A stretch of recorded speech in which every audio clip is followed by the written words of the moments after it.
国人步槟榔的习惯，拢会加入老陈、老花，或者是石花等添加物，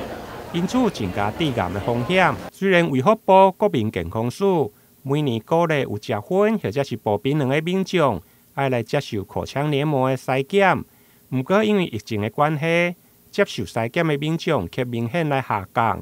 对此，基比医学中心社区发展组来呼吁，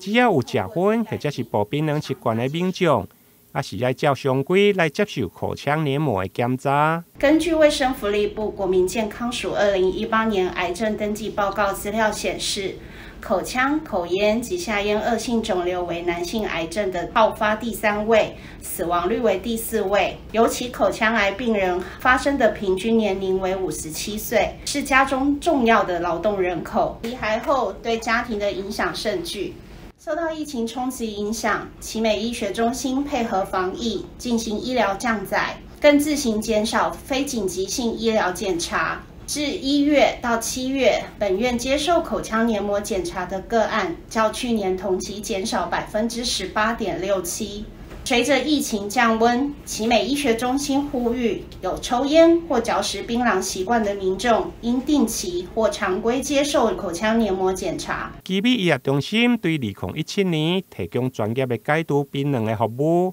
到目前累积将近500位个案。